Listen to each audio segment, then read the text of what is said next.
ਸਤਿ ਸ਼੍ਰੀ ਅਕਾਲ। ਤੁਸੀਂ ਵੇਖ ਰਹੇ ਹੋ ਦਾ ਪੰਜਾਬ ਟੀਵੀ ਤੇ ਮੈਂ ਹਾਂ ਚਰਨਜੀਤ ਸਿੰਘ ਚੰਨੀ। ਇਸ ਵੇਲੇ ਦੀ ਵੱਡੀ ਖਬਰ ਲੈ ਕੇ ਹਾਜ਼ਰ ਹੋਏ ਹਾਂ। ਇਸ ਵੇਲੇ ਦੀ ਵੱਡੀ ਖਬਰ ਪੰਜਾਬ ਦੀ ਸਿਆਸਤ ਨਾਲ ਜੁੜੀ ਹੋਈ ਹੈ। ਜਿਵੇਂ ਹੀ ਕੇਂਦਰ ਸਰਕਾਰ ਵੱਲੋਂ ਖੇਤੀ ਕਾਨੂੰਨਾਂ ਨੂੰ ਵਾਪਸ ਕਰਨ ਦੀ ਐਲਾਨ ਕੀਤਾ ਗਿਆ ਹੈ, ਉਵੇਂ ਹੀ ਵੱਖੋ-ਵੱਖ ਪਾਰਟੀਆਂ ਵੱਲੋਂ ਆਪੋ ਆਪਣੇ ਬਿਆਨ ਦਾਗੇ ਜਾ ਰਹੇ ਹਨ। ਉੱਥੇ ਹੀ ਅੱਜ ਮੁੱਖ ਮੰਤਰੀ ਪੰਜਾਬ ਚਰਨਜੀਤ ਸਿੰਘ ਚੰਨੀ ਵੱਲੋਂ ਚੰਡੀਗੜ੍ਹ ਵਿੱਚ ਪ੍ਰੈਸ ਕਾਨਫਰੰਸ ਕੀਤੀ ਗਈ। ਚੰਨੀ ਵੱਲੋਂ ਮੋਦੀ ਸਰਕਾਰ ਵੱਲੋਂ ਕੀਤੇ ਐਲਾਨ ਤੇ ਬੋਲਦਿਆਂ ਕਿਹਾ ਗਿਆ ਕਿ ਚਲੋ ਦੇਰ ਆਏ ਦਰੁਸਤ ਆਏ, ਫੈਸਲਾ ਕਿਸਾਨੀ ਹੱਕ ਵਿੱਚ ਤਾਂ ਲਿਆ। ਇਸ ਦੇ ਨਾਲ ਹੀ ਚੰਨੀ ਵੱਲੋਂ ਕਿਹਾ ਗਿਆ ਕਿ 2013 ਵਿੱਚ ਅਕਾਲੀ ਭਾਜਪਾ ਸਰਕਾਰ ਵੱਲੋਂ ਬਣਾਏ ਗਏ ਖੇਤੀ ਕਾਨੂੰਨ ਜੋ ਵਿਧਾਨ ਸਭਾ ਪੰਜਾਬ ਦੇ ਵਿੱਚ ਪਾਸ ਕੀਤੇ ਗਏ ਸਨ, ਉਹਨਾਂ ਨੂੰ ਵੀ ਸਰਕਾਰ ਵੱਲੋਂ ਰੱਦ ਕਰ ਦਿੱਤਾ ਗਿਆ ਹੈ। ਚਰਨਜੀਤ ਸਿੰਘ ਚੰਨੀ ਵੱਲੋਂ ਅਕਾਲੀ ਸਰਕਾਰ ਤੇ ਵਰਦਿਆਂ ਕਿਹਾ ਗਿਆ ਕਿ ਅਕਾਲੀ ਸਰਕਾਰ ਨੂੰ ਵੀ ਆਪਣਾ ਸਟੈਂਡ ਸਪਸ਼ਟ ਕਰਨਾ ਚਾਹੀਦਾ ਹੈ ਕਿ ਉਹਨਾਂ ਦਾ ਇਹਨਾਂ ਖੇਤੀ ਕਾਨੂੰਨਾਂ ਦੇ ਵਿੱਚ ਕੀ ਹੱਥ ਹੈ, ਕੀ ਰੋਲ ਰਿਹਾ। ਇਸ ਦੇ ਨਾਲ ਹੀ ਮੁੱਖ ਮੰਤਰੀ ਚਰਨਜੀਤ ਸਿੰਘ ਚੰਨੀ ਵੱਲੋਂ ਦਿੱਲੀ ਦੀ ਕੇਜਰੀਵਾਲ ਸਰਕਾਰ ਤੇ ਵੀ ਨਿਸ਼ਾਨਾ ਸਾਧਿਆ ਗਿਆ ਤੇ ਕਿਹਾ ਗਿਆ ਕਿ ਜੋ ਨੋਟੀਫਿਕੇਸ਼ਨ ਅਰਵਿੰਦ ਕੇਜਰੀਵਾਲ ਵੱਲੋਂ ਇੱਕ ਖੇਤੀ ਕਾਨੂੰਨ ਦਾ ਕੀਤਾ ਗਿਆ, ਉਸ ਨੂੰ ਰੱਦ ਕਰਨਾ ਚਾਹੀਦਾ ਹੈ। ਮੁੱਖ ਮੰਤਰੀ ਚਰਨਜੀਤ ਸਿੰਘ ਚੰਨੀ ਵੱਲੋਂ ਇੱਕ ਵਾਰ ਫਿਰ ਤੋਂ ਪੰਜਾਬੀਆਂ ਨੂੰ ਪੁਰਜ਼ੋਰ ਅਪੀਲ ਕੀਤੀ ਗਈ ਕਿ ਪੰਜਾਬੀਆਂ ਨੂੰ ਇੱਕ ਲੜਾਈ ਲੜਨ ਲਈ ਤਿਆਰ ਰਹਿਣਾ ਚਾਹੀਦਾ ਹੈ। ਜਿਵੇਂ ਖੇਤੀ ਕਾਲੇ ਕਾਨੂੰਨਾਂ ਦੇ ਖਿਲਾਫ ਪੰਜਾਬੀਆਂ ਵੱਲੋਂ ਏਕਤਾ ਦਿਖਾਈ ਗਈ ਹੈ, ਉਵੇਂ ਹੀ ਪੰਜਾਬੀਆਂ ਨੂੰ ਇਕਮੁੱਠਤਾ ਨਾਲ ਦੁਬਾਰਾ ਲੜਾਈ ਲੜਨ ਲਈ ਤਿਆਰ ਰਹਿਣਾ ਚਾਹੀਦਾ ਹੈ। ਇਸ ਦੇ ਨਾਲ ਹੀ ਚਰਨਜੀਤ ਸਿੰਘ ਚੰਨੀ ਵੱਲੋਂ ਵੱਡੇ ਐਲਾਨ ਵੀ ਕੀਤੇ ਗਏ ਹਨ। ਕੀ ਐਲਾਨ ਕੀਤੇ ਗਏ ਹਨ ਚਰਨਜੀਤ ਸਿੰਘ ਚੰਨੀ ਵੱਲੋਂ, ਤੁਸੀਂ ਆਪ ਹੀ ਸੁਣ ਲਵੋ। ਅੱਜ मानयोग प्रधानमंत्री श्री नरेंद्र मोदी जी ने ऐलान किया है कि जेडे 3 काले कानून श्रोमणी अकाली दल ते बीजेपी की सरकार ने दिल्ली दे विच लेके आंदे सी, अज उन्होंने वापस लेने का ऐलान किया है। यह भी कहा कि आने वाली पार्लीमेंट दे विच वो इन्हां कानूनां नूं वापस लेणगे। अज सिर्फ ऐलान होया। वो कहते भी सब कुछ लुटा के होश में आए तो क्या किया। बहुत बड़ियां कीमतां किसानां नूं खेत मजदूरां नूं इन्हां बिना दे मुआवजे विच तारनियां पईयां। ये जदों ऑर्ਡੀਨੈਂਸ ही बने सी समझ आ जानी चाहिदी सी कि देश के लोग इन्हां नूं स्वीकार नहीं कर रहे, ये नुकसानदेह है। लेकिन एक जिद करके इन्हां नूं अगे लटकाया गया। सुप्रीम कोर्ट ने इन्हां नूं रोक लगाती, फिर भी इन्हां नूं लमकाया गया। अखीर तक पूरा किसानां दा, मजदूरां दा, लोकां दा कहते भी अंत देख के जिस तरह मच्छी पत्थर चट के मुड़ती है, उस तरह मोड़ा पाया गया। जब हम चोणां आ गई, यूपी दे विच हार निश्चित हो गई, किसानां दियां शहीदियां हो गई ते किसान टस मस्ते नहीं होए, मजदूर मारे गए, लोकां दे विच त्राह हो गई, टोल प्लाजे बंद हो गए। पंजाब सरकार बिल्कुल नाल किसानां दे खड़ गई। जदों कोई चारा ना चलिया तां हुण इन्हां नूं वापस लेने पै रहे हैं। अज भी ऐलान होया पार्लीमेंट दे जब तक वापस नहीं होंदे उदों तक असीं देखांगे, आखिरी दम तक, जब तक ये वापस होके रद्द नहीं हो जाते, कानून नहीं रद्द हो जाता उहदे विच पार्लीमेंट दे विच, उदों तक असीं हुण विश्वास करने वाले नहीं है ते उदों तक देखांगे। नाल नाल MSP है जिहड़ी ओहदी भी सानू गारंटी चाहिदी है। हुण जिस तरीके दे नाल सानू प्रोक्योरमेंट दे विच और जिस तरह दे नाल सानू शैलरां नूं तंग कीता जांदा है, विश्वास टुट गया है। इहनूं जोड़न वास्ते MSP है जिहड़ी इहनूं स्टैट्यूटरी प्रोविजनस दे विच लैके बाई लॉ सानू MSP मिलनी चाहिए है। यह भी नाल होना चाहिए जदों एक कानून रद्द करने का कानून आना।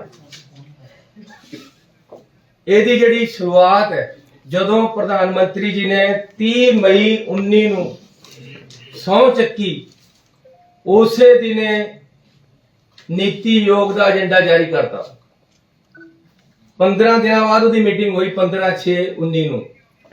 उहदे विच रीस्ट्रक्चरिंग ऑफ एग्रीकल्चर सैक्टर का एजेंडा जारी होके 15/6/19 नींह रखती उन्होंने।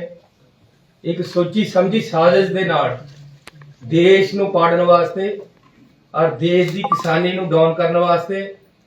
ਪੰਜਾਬ ਖੇਤੀ ਪ੍ਰਧਾਨ ਸੂਬਾ ਹੈ, ਜੇ ਸਾਤੋਂ ਖੇਤੀ ਹੀ ਖੋਹ ਲਈ ਜੇ ਗਈ ਤਾਂ ਉਹਨਾਂ ਨੂੰ ਪਤਾ ਹੈ ਕਿ ਇਹਨਾਂ ਤੋਂ ਖੇਤੀ ਇਹਨਾਂ ਦੀ ਕਮਜ਼ੋਰ ਕਰ ਦੋ, ਇਹ ਕਮਜ਼ੋਰ ਹੋ ਜਾਣਗੇ। ਸਾਡੀ ਖੇਤੀ ਨੂੰ ਕਮਜ਼ੋਰ ਕਰਕੇ ਪੰਜਾਬ ਨੂੰ ਕਮਜ਼ੋਰ ਕਰਨ ਦੀ ਇੱਕ ਸੋਚੀ ਸਮਝੀ ਔਰ ਵੱਡੀ ਸਾਜ਼ਿਸ਼ ਸੀ, ਜਿਹੜੀ ਤੋਂ ਕੇਂਦਰ ਸਰਕਾਰ ਨੂੰ ਪਿੱਛੇ ਹਟਣਾ ਪਿਆ ਹੈ।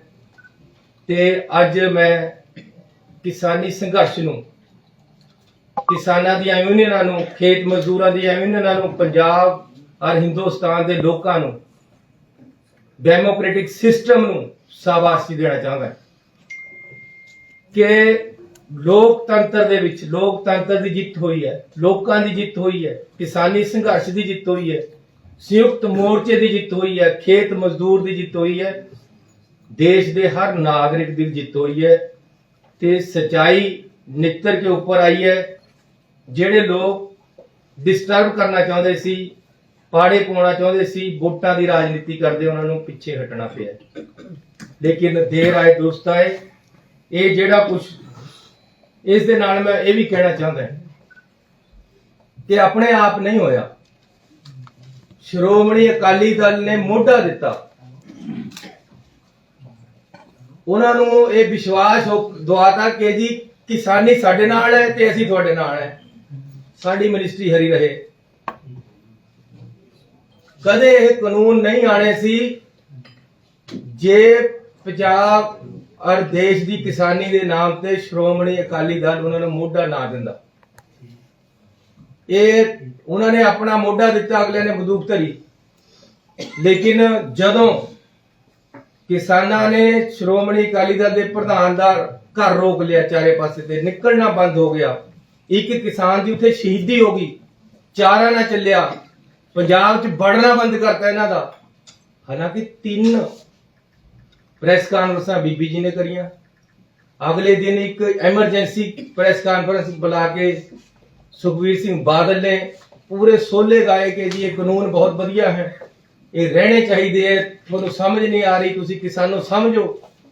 ਇੱਥੇ ਤੱਕ ਕਿ ਪ੍ਰਕਾਸ਼ ਸਿੰਘ ਬਾਦਲ ਬਜ਼ੁਰਗ ਹੋਣ ਦੇ ਬਾਵਜੂਦ ਵੀ ਉਹਨਾਂ ਤੋਂ ਵੀ ਇੱਕ ਪ੍ਰੈਸ ਕਾਨਫਰੰਸ ਕਰਾ ਕੇ ਉਹਨਾਂ ਤੋਂ ਵੀ ਬਿਆਨ ਦਵਾ ਦਿੱਤਾ ਗਿਆ ਕਿ ਜੀ ਇਹ ਕਾਨੂੰਨ ਚੰਗੇ ਹੈ। ਜਦ ਕਿਸਾਨਾਂ ਨੇ ਚਾਰੇ ਪਾਸੇ ਤੇ ਰੋਕ ਲਏ, ਇਹਨਾਂ ਨੇ ਵਾਪਸ ਲਏ, ਆਪਣੇ ਆਪ ਨੂੰ ਉੱਥੇ ਤੇ ਨਿਕਲ ਕੇ ਆਏ ਮਿਨਿਸਟਰੀ ਚੋਂ। ਲੇਕਿਨ ਅੱਜ ਵੀ ਮੈਨੂੰ ਇਹਨਾਂ ਦੇ ਸਮਝੌਤੇ ਦਿਖ ਰਹੇ। ਅੱਜ ਵੀ ਇਹੀ ਕਹਿੰਦੇ ਕਿ ਜਦ ਤੱਕ ਕਾਨੂੰਨ ਵਾਪਸ ਨਹੀਂ ਲੈਂਦੇ, ਜਦ ਤੱਕ ਅਸੀਂ ਵੱਖਰੇ ਹਾਂ। ਇਹਦਾ ਮਤਲਬ ਹੈ ਸਾਜ਼ਿਸ਼ ਕਈ ਪਾਸੇ ਤੋਂ ਹੋਈ ਹੈ ਤੇ ਕਈ ਪਾਸੇ ਇਹਨਾਂ ਦੇ ਨਾਲ ਰਲ ਕੇ ਅੱਗੇ ਨੂੰ ਵੀ ਪੰਜਾਬ ਦਾ ਨੁਕਸਾਨ ਕਰ ਸਕਦੇ ਹੈ। ਇਸ ਲਈ ਮੈਂ ਆਮ ਆਦਮੀ ਵਾਲਿਆਂ ਨੂੰ ਬੇਨਤੀ ਕਰਨਾ ਚਾਹੁੰਦਾ ਕਿ ਤੁਸੀਂ ਅੱਜ ਵੀ ਸੋਲੇ ਗਾਤੇ ਕਿ ਜੀ ਇਹ ਕਾਨੂੰਨ ਰੱਦ ਹੋਏ ਆ, ਇਹਦੇ 'ਚ ਇੰਨੇ ਬੰਦੇ ਮਰ ਗਏ ਆ, ਇਹ ਹੋਇਆ ਉਹ ਹੋਇਆ। ਤੁਸੀਂ ਤਾਂ ਭਾਈ ਆਪ ਇਹ ਕਾਨੂੰਨ ਨੂੰ, ਇਹਨਾਂ 'ਚੋਂ ਜਿਹੜਾ ਸਭ ਤੋਂ ਖਤਰਨਾਕ ਕਾਨੂੰਨ ਹੈ, farmers produce trade and commerce promotion and facilitation act 2020, ਉਹਦੀ ਨੋਟੀਫਿਕੇਸ਼ਨ, ਉਹਨੂੰ ਲਾਗੂ ਦਿੱਲੀ ਦੇ ਵਿੱਚ ਕੀਤਾ ਗਿਆ ਕੇਜਰੀਵਾਲ ਜੀ ਵੱਲੋਂ। ਮੈਂ ਉਹਨਾਂ ਨੂੰ ਬੇਨਤੀ ਕਰਨਾ ਚਾਹੁੰਦਾ ਹਾਂ ਕਿ ਕੇਂਦਰ ਸਰਕਾਰ ਨੇ ਰੱਦ ਕਰਨੇ ਦਾ ਐਲਾਨ ਕਰਤਾ ਹੈ, ਕਿਰਪਾ ਤੁਸੀਂ ਵੀ ਕਰੋ। ਇਸ ਤੋਂ ਪਹਿਲਾਂ ਕਿ ਪਾਰਲੀਮੈਂਟ ਬੁਲਾ ਕੇ ਨਰਿੰਦਰ ਮੋਦੀ ਜੀ ਨੂੰ ਰੱਦ ਕਰਨ, ਆਪਣੇ ਉੱਪਰੋਂ ਕਾਲਖ ਲਾ ਲਓ ਤੇ ਨੋਟੀਫਿਕੇਸ਼ਨ ਰੱਦ ਕਰਕੇ ਇਹਨਾਂ ਨੂੰ ਰੱਦ ਕਰ ਦਿਓ ਜਿਹੜਾ ਤੁਸੀਂ ਕੀਤਾ ਹੋਇਆ। ਇਹ ਕਾਨੂੰਨ ਤਾਂ ਆਮ ਆਦਮੀ ਪਾਰਟੀ ਨੇ ਵੀ ਫੈਸਿਲਿਟੇਟ ਕੀਤੇ, ਉਹਨਾਂ ਨੇ ਨੋਟੀਫਿਕੇਸ਼ਨ ਕਰਕੇ ਦਿੱਲੀ ਦੇ ਵਿੱਚ ਲਾਗੂ ਕੀਤੇ ਹੈ ਤੇ ਇੱਥੇ ਆ ਕੇ ਕਹਿੰਦੇ ਜੀ ਅਸੀਂ ਇਹਨਾਂ ਕਾਨੂੰਨਾਂ ਦੇ ਖਿਲਾਫ ਵੋਟਾਂ ਲੈਣੀਆਂ ਕਿਸਾਨਾਂ ਦੀਆਂ। ਦਿੱਲੀ ਦੇ ਵਿੱਚ ਕਿਸਾਨਾਂ ਨੂੰ ਪਾਣੀ ਫ੍ਰੀ ਨਹੀਂ ਦਿੰਦੇ, ਬਿਜਲੀ ਫ੍ਰੀ ਨਹੀਂ ਦਿੰਦੇ, ਇੱਥੇ ਆ ਕੇ ਕਹਿੰਦੇ ਅਸੀਂ ਵੋਟਾਂ ਲੈਣੀਆਂ। ਲੇਕਿਨ ਮੈਂ ਕਹਿੰਦਾ ਇਹਨਾਂ ਤੋਂ ਵੋਟਾਂ ਦੀ ਰਾਜਨੀਤੀ ਨਹੀਂ ਹੋਣੀ ਚਾਹੀਦੀ। ਇਹ ਰਾਜਨੀਤਿਕ ਗੱਲ ਨਹੀਂ ਹੈ, ਇਹ ਸਮਾਜ ਔਰ ਦੇਸ਼ ਦੀ ਏਕਤਾ, ਅਖੰਡਤਾ ਔਰ ਕਿਸਾਨੀ, ਜਿਹੜਾ ਕਿ ਸਾਡਾ ਅੰਨਦਾਤ ਹੈ, ਉਸ ਨੂੰ ਭਿਖਾਰੀ ਬਣਾਉਣ ਦੀ ਜਿਹੜੀ ਸੋਚ ਹੈ, ਉਸ ਦੇ ਖਿਲਾਫ ਇਹ ਸੰਘਰਸ਼ ਜਿਹੜਾ ਹੋਇਆ ਸੰਯੁਕਤ ਮੋਰਚਾ ਦਾ, ਅੱਜ ਉਸ ਦੀ ਜਿੱਤ ਹੋਈ ਹੈ। ਮੈਂ ਸੰਯੁਕਤ ਮੋਰਚਾ ਨੂੰ, ਖੇਤ ਮਜ਼ਦੂਰਾਂ ਨੂੰ, ਕਿਸਾਨਾਂ ਨੂੰ, ਪੰਜਾਬ ਦੇ ਲੋਕਾਂ ਨੂੰ, ਦੇਸ਼ ਦੇ ਲੋਕਾਂ ਨੂੰ, ਡੈਮੋਕ੍ਰੈਟਿਕ ਸਿਸਟਮ ਨੂੰ ਵਧਾਈ ਦਿੰਦਾ ਜਿਹੜਾ ਕਿ ਇਹ ਕਾਨੂੰਨ ਵਾਪਸ ਲਏ ਗਏ ਹੈ। ਵਾਪਸ ਅਜੇ ਹੋਣੇ ਹੈ, ਜਦ ਤੱਕ ਇਹ ਵਾਪਸ ਨਹੀਂ ਹੁੰਦੇ, ਸਾਨੂੰ ਪਹਿਰਾ ਦੇਣ ਦੀ ਲੋੜ ਹੈ, ਸਾਨੂੰ ਚੁਕੰਨੇ ਲੈਣ ਦੀ ਲੋੜ ਹੈ। ਇਹ ਨਾ ਹੋਣ ਕਿ ਜੀ ਲੱਡੂ ਮੁੱਕ ਗਏ, ਯਾਰ ਨੇ ਟੁੱਟ ਗਏ, ਭੈੜੀ ਯਾਰੀ ਲੱਡੂਆਂ ਦੀ, ਵੋਟਾਂ ਤੱਕ ਸੀਮਤ ਨਾ ਰਹਿਣ ਇਹ ਲੋਕ। ਇਹ ਕਾਨੂੰਨ ਵਾਪਸ ਦਵਾਉਣੇ ਹੈ ਤੇ MSP ਜਿਹੜਾ ਉਹ ਕਾਨੂੰਨ ਦੇ ਰੂਪ ਵਿੱਚ ਮਿਲੇ। ਤੇ ਮੈਂ ਬੇਨਤੀ ਕਰਨਾ ਚਾਹੁੰਦਾ ਕਿ ਸਰਕਾਰ ਪੰਜਾਬ ਦੇ ਵਿੱਚ ਕਿਸਾਨ ਹਿਤੈਸ਼ੀ ਹੈ, ਮਜ਼ਦੂਰ ਹਿਤੈਸ਼ੀ ਹੈ, ਹਰ ਵਰਗ ਦੇ ਨਾਲ ਅਸੀਂ ਮਿਲ ਕੇ ਚੱਲਦੇ ਹਾਂ। ਤੇ ਜਿਹੜੇ ਕਿਸਾਨ ਮੈਂ ਪਹਿਲਾਂ ਐਲਾਨ ਕਰ ਚੁੱਕਿਆ, ਇਹਦੇ ਵਿੱਚ ਸੰਘਰਸ਼ ਦੇ ਵਿੱਚ ਸ਼ਹੀਦ ਹੋਏ ਆ, ਇਹ ਕੋਈ ਮੈਂ ਅੱਜ ਨਹੀਂ ਕਹਿ ਰਿਹਾ, ਮੈਂ ਪਹਿਲੇ ਦਿਨ ਤੋਂ ਕਹਿ ਰਿਹਾ। ਤੇ ਅਸੀਂ ਦੇ ਵੀ ਰਹੇ ਨੌਕਰੀਆਂ, ਅਸੀਂ ਸਾਰਿਆਂ ਨੂੰ ਉਹਨਾਂ ਨੂੰ ਇੱਕ ਪਰਿਵਾਰ ਨੂੰ ਨੌਕਰੀ ਦੇ ਰਹੇ ਦਵਾਂਗੇ। ਤੇ ਨਾਲ ਇੱਕ ਮੈਮੋਰੀਅਲ ਇਸ ਸੰਘਰਸ਼ ਦੇ ਨਾਮ ਤੇ ਕਿਸਾਨ ਯੂਨੀਅਨ ਜਿਸ ਤਰ੍ਹਾਂ ਉਹਦਾ ਨਾਮ ਦੱਸਣਗੇ, ਐਸੀ ਇੱਕ ਪੰਜਾਬ ਦੇ ਵਿੱਚ ਢੁਕਵੀਂ ਜਗ੍ਹਾ ਤੇ ਵੱਡਾ ਮੈਮੋਰੀਅਲ ਇਸ ਸੰਘਰਸ਼ ਦੇ, ਕਿਉਂਕਿ ਲੋਕਾਂ ਦਾ ਸੰਘਰਸ਼ ਹੈ। ਆਜ਼ਾਦੀ ਤੋਂ ਬਾਅਦ ਜੇ ਕੋਈ ਵੱਡਾ ਸੰਘਰਸ਼ ਚੱਲਿਆ ਤਾਂ ਇਹ ਹੈ ਜਿਹਨੇ ਪੰਜਾਬ ਹੀ ਨਹੀਂ ਪੂਰੇ ਦੇਸ਼ ਵਿੱਚ ਡੈਮੋਕ੍ਰੈਟਿਕ ਸਿਸਟਮ ਨੂੰ ਤਗੜਾ ਕੀਤਾ ਹੈ, ਡਿਕਟੇਟਰਸ਼ਿਪ ਨੂੰ ਨੱਥ ਪਾਈ ਹੈ, ਡਿਕਟੇਟਰਸ਼ਿਪ ਨੂੰ ਕਿਹਾ ਕਿ ਇੱਥੇ ਤੁਹਾਡੇ ਵਾਸਤੇ ਕੋਈ ਜਗ੍ਹਾ ਨਹੀਂ ਹੈ, ਇਹ ਲੋਕਾਂ ਦਾ ਰਾਜ ਹੈ, ਲੋਕਾਂ ਦੇ ਮੁਤਾਬਕ ਚੱਲੇਗਾ, ਤੁਸੀਂ ਇੱਕ ਤਰਫਾ ਡਿਸੀਜਨ ਨਹੀਂ ਕਰ ਸਕਦੇ। ਇਹ ਨਹੀਂ ਹੈ ਕਿ ਵੋਟਾਂ ਪਾਰਲੀਮੈਂਟ 'ਚ ਪਈਆਂ ਹੀ ਨਹੀਂ ਤੁਹਾਨੂੰ ਪੂਰੀਆਂ, ਤੁਸੀਂ ਕਾਨੂੰਨ ਲਾਗੂ ਕਰਤਾ, ਰਾਜ ਸਭਾ 'ਚ ਵੋਟਾਂ ਪਾਈਆਂ ਹੀ ਨਹੀਂ, ਕਾਨੂੰਨ ਲਾਗੂ ਕਰਤਾ। ਇਸ ਤਰ੍ਹਾਂ ਨਹੀਂ ਚੱਲਣਾ, ਲੋਕਾਂ ਦਾ ਹੀ ਰਾਜ ਚੱਲਣਾ। ਮੁੜ ਕੇ ਦੇਸ਼ ਦੇ ਵਿੱਚ ਇੱਕ ਡੈਮੋਕ੍ਰੈਟਿਕ ਸਿਸਟਮ ਸਹੀ ਤਰੀਕੇ ਨਾਲ ਚੱਲੇ, ਲੋਕਤੰਤਰ ਸਹੀ ਤਰੀਕੇ ਨਾਲ ਚੱਲੇ, ਉਹ ਹੋਇਆ। ਇਸ ਲਈ ਅਸੀਂ ਇਸ ਸੰਘਰਸ਼ ਦਾ ਇੱਕ ਮੈਮੋਰੀਅਲ ਪੰਜਾਬ ਦੇ ਵਿੱਚ ਬਣਾਵਾਂਗੇ ਔਰ ਵੱਡੇ ਪੱਧਰ ਦਾ ਬਣੇਗਾ। ਪੰਜਾਬ ਸਰਕਾਰ ਵੱਲੋਂ ਵਿਧਾਨ ਸਭਾ ਦਾ ਸਪੈਸ਼ਲ ਸੈਸ਼ਨ ਬੁਲਾ ਕੇ ਇਹ ਕਾਨੂੰਨਾਂ ਨੂੰ ਰੱਦ ਕੀਤਾ ਗਿਆ ਹੈ। ਇਸ ਤੋਂ ਉੱਪਰ ਅਕਾਲੀ ਦਲ ਵੱਲੋਂ 2013 ਵਿੱਚ ਇਹੀ ਕਾਨੂੰਨ ਜਿਹੜੇ ਲੈ ਕੇ ਆਦੇ ਸੀ, ਸਾਡੀ ਸਰਕਾਰ ਨੇ, ਜਿਹੜੀ ਲੋਕਾਂ ਦੀ ਅੱਜ ਸਰਕਾਰ ਪੰਜਾਬ ਦੇ ਵਿੱਚ, ਉਸ ਨੇ ਰੱਦ ਕੀਤਾ ਹੈ ਇਹਨਾਂ ਕਾਨੂੰਨਾਂ ਨੂੰ। 13 ਵਾਲਾ ਕਾਨੂੰਨ ਪੰਜਾਬ ਦਾ ਵੀ ਅਸੀਂ ਰੱਦ ਕੀਤਾ ਤੇ ਅਮੈਂਡਮੈਂਟਾਂ ਉਹ ਵੀ ਲਿਆਏ ਜਿਹੜੀਆਂ ਕਿਤੇ ਖਿਲਾਫ ਸੀ। ਸੋ ਅਸੀਂ ਉਹ ਵੀ ਕੀਤਾ ਜੋ ਪੰਜਾਬ ਸਰਕਾਰ ਵੱਲੋਂ ਗਲਤ ਕੀਤਾ ਗਿਆ ਸੀ। ਕੇਂਦਰ ਦੇ ਵੀ ਕਾਨੂੰਨ ਅਸੀਂ ਰੱਦ ਕਰਨ ਵਾਸਤੇ ਰੈਜੂਲੇਸ਼ਨ ਲਿਆ ਕੇ ਇੱਕ ਆਪਣੇ ਆਪ ਨੂੰ ਵਿਧਾਨ ਸਭਾ ਚੋਂ ਨਿਰਦੇਸ਼ ਜਾਰੀ ਕਰਾਏ ਹੈ ਕਿ ਇਹ ਕਾਨੂੰਨ ਪੰਜਾਬ ਦੇ ਵਿੱਚ ਲਾਗੂ ਨਾ ਹੋਵੇ। ਪੰਜਾਬ ਦਾ ਰਵੱਈਆ ਦੇਖ ਕੇ, ਸਰਕਾਰ ਦਾ ਰਵੱਈਆ ਦੇਖ ਕੇ, ਏਕਤਾ ਦੇਖ ਕੇ, ਪਰ 3 ਦਿਨ ਪਹਿਲਾਂ ਤਾਂ ਅਜੇ ਮੇਰੀ ਕਿਸਾਨਾਂ ਦੇ ਨਾਲ ਮੀਟਿੰਗ ਹੋਈ ਤੇ ਉੱਥੇ ਅਸੀਂ ਪੂਰੀ ਏਕਤਾ ਦਿਖਾਈ ਹੈ ਕਿਸਾਨਾਂ ਦੇ ਨਾਲ, ਕਿਸਾਨਾਂ ਦੀਆਂ ਸਾਰੀਆਂ ਮੰਗਾਂ ਮੰਨੀਆਂ। ਕੇਂਦਰ ਨੂੰ ਸਮਝ ਆ ਗਈ ਕਿ ਪੰਜਾਬ ਸਰਕਾਰ, ਕਿਸਾਨ, ਮਜ਼ਦੂਰ, ਪੰਜਾਬ ਇੱਕ ਤਰਫ ਖੜਾ ਹੈ। ਇਸ ਲਈ ਇਹ ਕਾਨੂੰਨ ਰੱਦ ਕੀਤੇ ਗਏ ਹੈ। ਮੈਂ ਹੁਣ ਅੱਗੇ ਇੱਕ ਬੇਨਤੀ ਕਰਨਾ ਚਾਹੁੰਦਾ ਕਿ BSF ਦਾ ਜਿਹੜਾ ਦਾਇਰਾ ਵਧਿਆ ਹੈ, ਇਹ ਵੀ ਵੱਡੀ ਲੜਾਈ ਹੈ ਜਿਹੜੀ ਪੰਜਾਬ ਦੇ ਲੋਕਾਂ ਨੂੰ ਲੜਨੀ ਪਏਗੀ ਤੇ ਆਪਾਂ ਨੇ ਲੜਨੀ ਹੈ। ਇਹ ਦਾਇਰਾ ਵਾਪਸ 5 ਕਿਲੋਮੀਟਰ ਤੱਕ ਜਾਵੇ, ਇਸ ਵਾਸਤੇ ਸੰਘਰਸ਼ ਵਿੱਢਣਾ ਹੈ। ਅਸੀਂ ਵਿਧਾਨ ਸਭਾ ਦੇ ਵਿੱਚ ਪਾਸ ਕਰ ਚੁੱਕੇ ਹਾਂ, ਸਾਰੀਆਂ ਪਾਰਟੀਆਂ ਦਾ ਇੱਕ ਵਫਦ ਬੁਲਾ ਕੇ ਉਹਨਾਂ ਨੂੰ ਬੇਨਤੀ ਕਰਕੇ ਡਿਸਕਸ਼ਨ ਕਰ ਚੁੱਕੇ ਹਾਂ। ਜੋ ਮਤਾ ਉਹਨਾਂ ਨੇ ਕਿਹਾ ਸੀ ਵਿਧਾਨ ਸਭਾ ਬੁਲਾ ਕੇ ਪਾਇਆ ਹੈ। ਹੁਣ ਇਹ ਸੰਘਰਸ਼ ਇਸ ਤੋਂ ਅੱਗੇ ਵਧਣਾ ਹੈ।